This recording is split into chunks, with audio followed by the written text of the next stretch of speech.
Welcome back, everybody. We want to do some basic time series analysis with daily asset price data in Stata. See how we can obtain the data very easily, clean it, and use some basic time series operators. So let's go ahead and get started. So lots of places out there we could get our hands on asset price data, stock data, essentially. We're going to take a look at Yahoo Finance as a nice, simple, familiar data source using the Getsymbols command in Stata to make it nice and easy to download that data in a usable format. So before we jump into Stata, just in case we're not familiar with it, let's jump over to the Yahoo Finance homepage. And so lots of good information there, the news of the day, and then of course we can also hone in on individual companies, individual indices, and get that data. So just for example, let's imagine we're interested in Apple, right? So what we're going to need is the ticker symbol for Apple. So if you don't know the ticker symbol of the company you're interested in, you just type it into the search bar and you will get it. So AAPL for Apple. And then we click on it, we get a host of asset-specific, firm-specific information. How did we do today? So not great today, lost 3%. And then we have our kind of financial ratios, all kinds of information, and then a nice little chart. And for our kind of econometric analysis purposes, where we would want to go is the historical data tab. That's going to give us exactly what you would expect.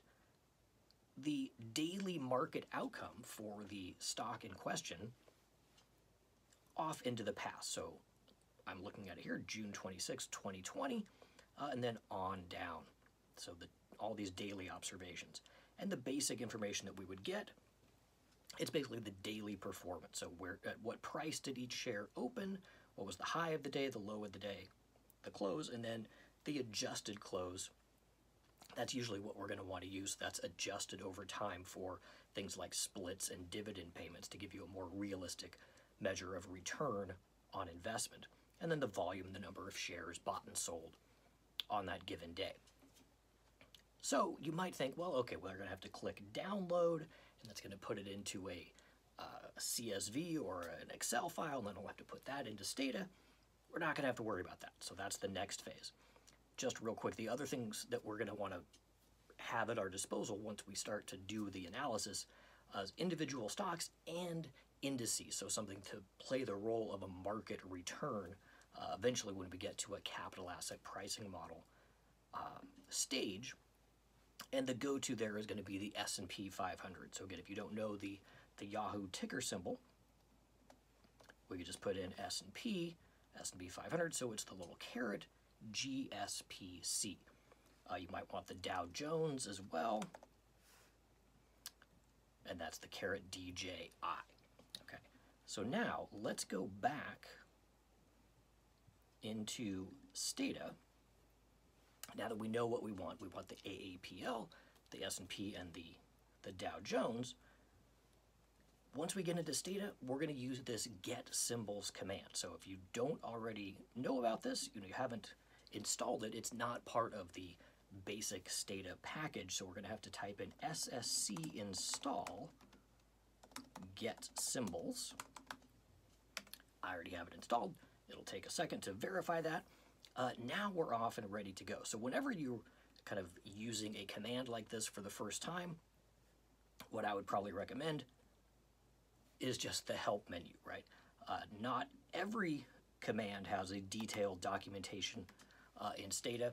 This one is pretty good. So if you want to do anything fancy beyond what we're doing here, you just go help Getsymbols, and it gives us a lot of different options. So as you can see, Yahoo Finance is only one data source that we could utilize with this command. We could get data from Google, Vantage, we can get currency data, we can specify when the data starts, when it stops, what the frequency is. The default is daily data starting in 1990, but we can adjust all of that. So lots of different options, and it gives you some examples here as well. So take some time to explore that. But for our little example here, let's use the command, so Getsymbols, and then we just put in the ticker symbols that we want to get. It really is that easy. So Apple, and then the Dow, DJI, and then the caret, GSPC, and we specify Yahoo, or just YA, for that source. So that way it's going to look like what we saw on the Yahoo Finance page. And just to play with the options here, let's imagine we don't need to go all the way back to 1990. We just want to start in, say, 2010. So we go FY, so that's the first year that's going to appear in our data, 2010. So it'll be the first trading day in January of 2010 will be our first observation. So we hit enter, things are cranking, and now what we see appearing into Stata here is all of those daily observations that we saw on the Yahoo Finance. So it's the open, the high, low, the close, the adjusted close, and the volume for each asset that we specified. So we have all those for Apple, same for the Dow, same for S&P. And as always, whenever you drop data into Stata, at the very least, type in browse to take a look and make sure that what you actually see matches our expectations. So we have our date indicator, we'll come back to that in a second, and then all of our daily observations, and note that we do start in January 2010. So that all looks fantastic. Easy as that. One thing we might want to do here, and this is just kind of thinking ahead, data cleaning, we're almost never going to use the open, the high, the low, and the close. It's almost always going to be the adjusted close. So you might want to just use the drop command and get rid of all those variables that we're very unlikely to use. So get rid of all those for each of our assets here. Just keep the adjusted close. Maybe you keep the volume as well. If you want to do kind of a supply and demand situation, you might want to track that. And then for the S&P, same thing. So that cleans up our data set a little bit. And now, if we go back and browse that abbreviated data set now, and let's go back to those first two columns where we have the period and the date here. The nice thing is that we automatically have generated for us this numerically readable date. So if you've seen other examples,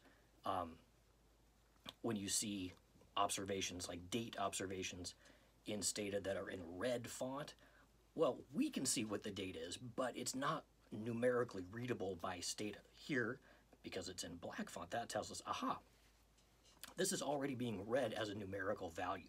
So we can kind of format and utilize this as is.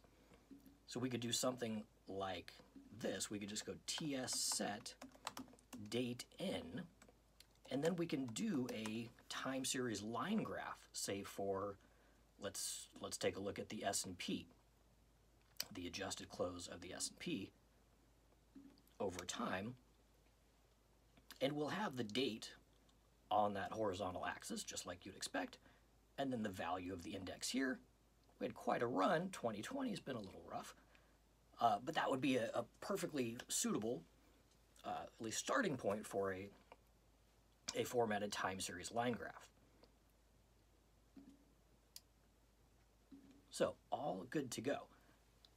So now we want to transition to thinking about how we're going to start analyzing this data, and we can do that by using kind of these basic built-in operators in Stata to look at lags, differences, and returns, which are usually the way we want to think about our time series analysis.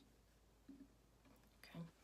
So when we think about lag operators, right, all we're saying is we want to shift back 1, 2, 3 periods in time to see how what happened in the past influences what's happening today.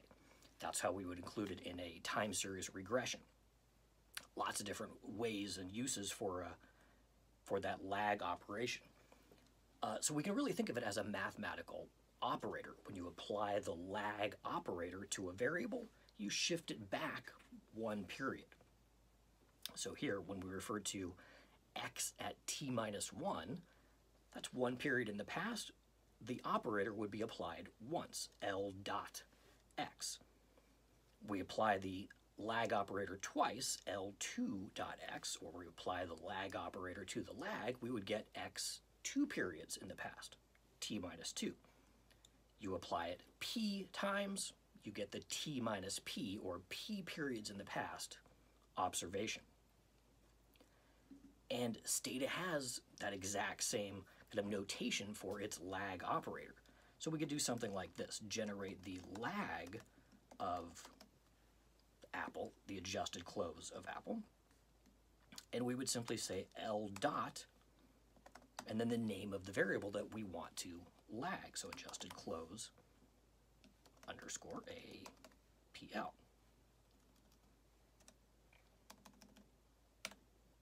And we have a new variable in our data set, and let's just kind of verify that that worked how we expected, and it kind of did and it kind of didn't, as we'll see. So let's browse the date, the original variable, and then the newly created lag. And so what we see here for our first observation, January 4th, we have our current value, and then we see a missing observation for the lag. And that's expected, right? Because there is no previously observable period in the data set, so there's no lag available here. The second observation gives us the current value plus the lag, which is the value that we saw here. So that works well. But then you see these periodic missing observations in the data set. And look at what's happening here. So on January 11th, we see the current value, but no lag value. You'd say, well, why is there no lag value? There's one right here. Well, what Stata is looking for is the January 10th observation, which was a weekend. There was no trading day then, so there is no observable lag. This is the problem with using the calendar date as your time series indicator. So what we're going to have to do is a little cleaning yet again. So we're going to fix that date indicator. So what we generated here, we didn't really pay attention to it, and we used that tsset command on the original date variable. We created that date, but with, so these daily observations, but with gaps, which are the weekends, the non-trading days. So in order to get a consistent lag or difference or return, we're going to need a time indicator with no gaps. And there are ways of doing this to create essentially a business day calendar in Stata.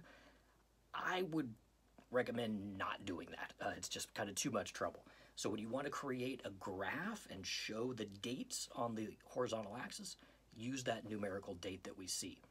When you want to do something like a lag operator, create a uniform time trend. So we're going to create a new variable, call it trend, equal to underscore little n, and then we're going to tsset that variable. So now the date is no longer our identifying variable over time, it's this trend.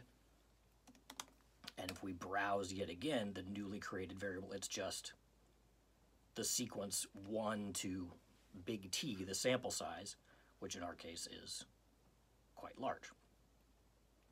Okay, so let's try this again. Let's get rid of that lag that we created that had our gaps, our missing observations, and let's just use the exact same generate command to get that lag, and let's go back and browse again. Let's go date, trend, adjusted close, and lag.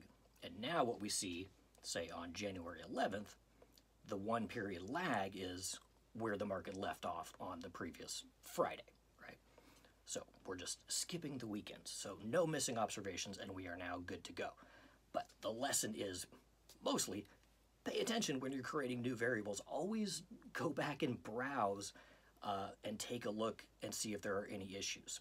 So that would be a real easy one to miss because you didn't really do anything wrong, but any analysis based on that would have had all those missing observations and lots of associated problems. But now once we've got that out of the way, we are good to go. So the next step here is creating a differenced version of our time series. And a difference is simply the change from one period to the next. And we can again think about this as a mathematical operator applied to our data.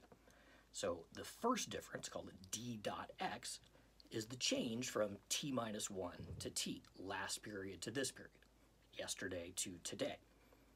X minus L dot x, or xt minus xt minus 1.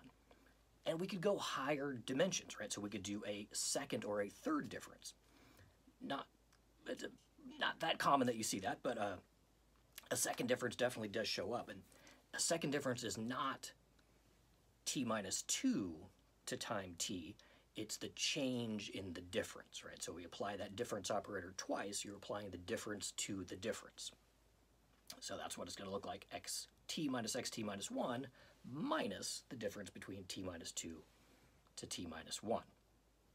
And just like that lag operator, we can use the built-in Stata command. So instead of saying L dot, it's going to be D dot. So just for fun, let's go ahead and try this. So let's generate a first difference, call it diff AAPL equals D dot adjusted close underscore AAPL. And just like we did before, let's take a look. So let's browse the relevant information. So let's throw in the date, the adjusted close, the difference in the adjusted close, and that trend.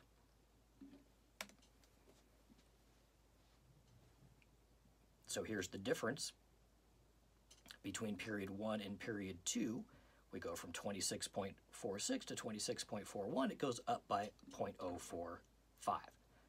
Next change from period 2 to period 3, it goes down by 0.42, etc. So same thing, because we use that trend as our time indicator, no missing observations, no confusion over the non-trading days.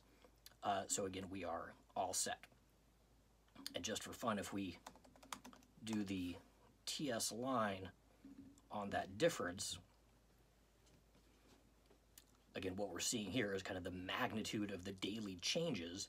So when you see big spikes like this, these are very large positive days, the stock went way up. Large negative days, you're seeing a lot of volatility there.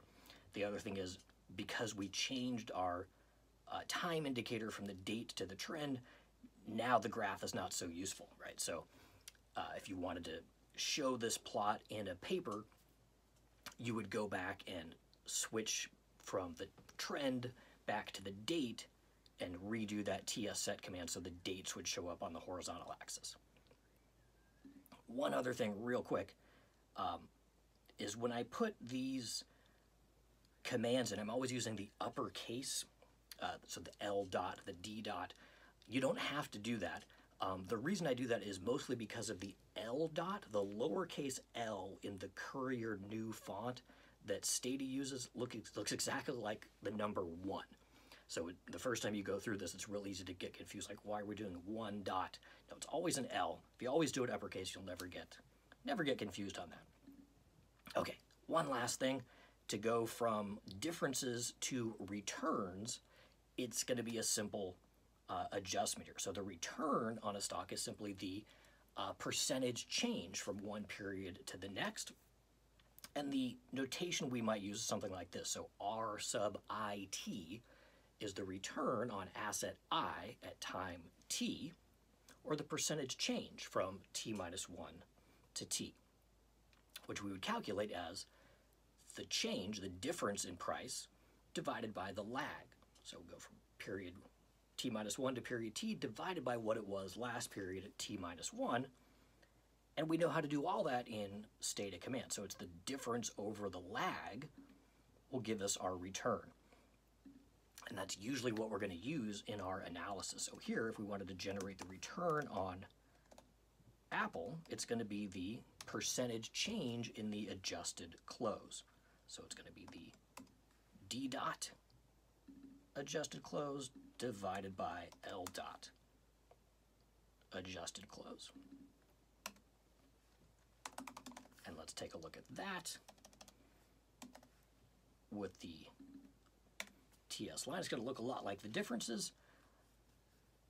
A lot of volatility, a lot of variability, and these are going to be in percentage units, right? So a value of 0.05 is a 5% daily change. Negative 0.05, a 5% daily change in the downward direction.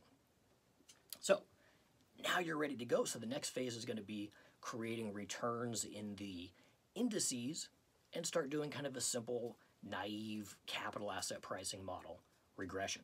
But no matter what you're going to use this for, you've got the data ready to go. So hopefully that was helpful. Don't forget to like, share the video if you found it helpful, and I'll see you guys next time. Thanks.